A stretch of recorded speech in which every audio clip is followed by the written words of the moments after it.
Hi friends, welcome to my channel. ఇప్పుడు నేను చదివి వినిపించబోయే చందమామ కథ పేరు నిజమైన సంతోషం. ఒక ఊళ్ళో ఒక గృహస్థుకు 3 కొడుకులు ఉండేవారు. తండ్రి ఖజానాలో రాతగాడుగా ఉండి ఏ కొరత లేకుండా కొడుకులను పోషిస్తూ వచ్చాడు.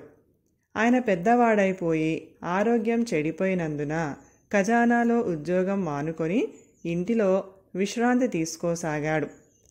తండ్రి బాగానే సంపాదించాడు, కానీ కొడుకులు తిని తిరగటం తప్ప ఏ ఉద్యోగంలోనూ ప్రవేశించలేదు.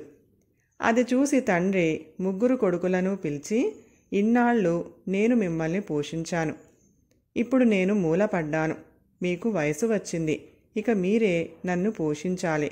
మీకు తలా ఒక 100 రూపాయలు ఇస్తాను. వాటిని తీసుకొని మీరు ఎటైనా వెళ్ళండి, ఏమైనా చెయ్యండి. 1 సంవత్సరానికి మీరు నాకు సంతోషం కలిగించే పనులు చేసి తిరిగి రండి అన్నాడు. ఐశ్వర్యం కన్నా మనిషిని సంతోషపెట్టేది మరేముంటుంది అనుకొని పెద్దవాడు నగరానికి వెళ్ళి ఒక గొప్ప ధనికుడి వద్ద పనికి కుదిరి విశ్రాంతి వేళల్లో బరువులు మొయ్యటం దగ్గర్నుంచి ఏ పని అయినా సంకోచించకుండా చేశాడు. సంవత్సరం పూర్తి అయ్యేసరికి అతడి వద్ద 10,000 పోగయ్యాయి.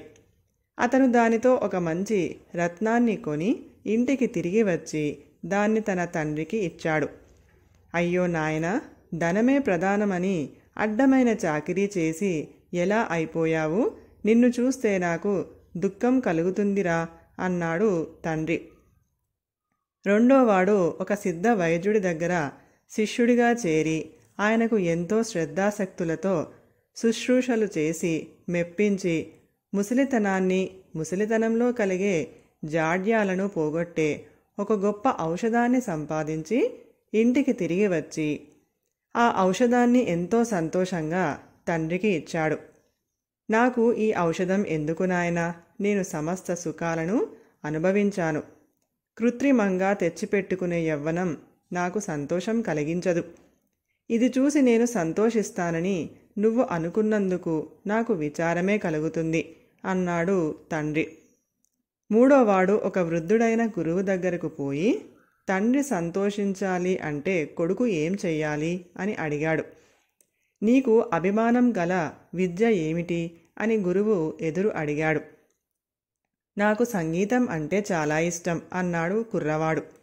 అయితే సంగీతం నేర్చుకో, అందులో ప్రవీణుడివి అయ్యావంటే నీ తండ్రి సంతోషిస్తాడు అన్నాడు గురువు. మూడోవాడు ఒక సంగీత విద్వాంసుడి దగ్గరికి పోయి తన దగ్గర ఉన్న డబ్బంతా ఇచ్చేసి ఆయన వద్ద సంగీతం నేర్చుకుంటూ అహోరాత్రులు సాధన చేశాడు. 1 ఏడాదిలో వాడు గొప్ప సంగీత విద్వాంసుడై దేవాలయంలో పాటలు పాడసాగాడు. అతన్ని పాట విన్న రసికులు తన్మయులై రాజుగారికి అతని సంగతి చెప్పారు. రాజుగారు అతన్ని ఆహ్వానించి ఆస్థానంలో పాడించి మెచ్చుకొని అతన్ని ఆస్థాన విద్వాంసుడిగా నియమించాడు. తండ్రిని చూసి రావటానికి మూడోవాడు రాజుగారి అనుమతి పొంది రాజుగారు ఇచ్చిన కానుకలు అన్నీ తీసుకొని ఇంటికి వచ్చాడు.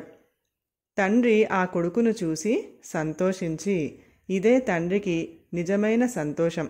కొడుకు కీర్తిమంతుడు కావటంతో తండ్రి ధన్యుడు అవుతాడు అన్నాడు. కథ సమాప్తం. ఈ కథ కనుక మీకు నచ్చినట్లయితే ప్లీజ్ లైక్ చేయండి, షేర్ చేయండి. మరిన్ని మంచి మంచి కథల కోసం మా ఛానల్ని సబ్స్క్రైబ్ చేసుకోండి. Thank you.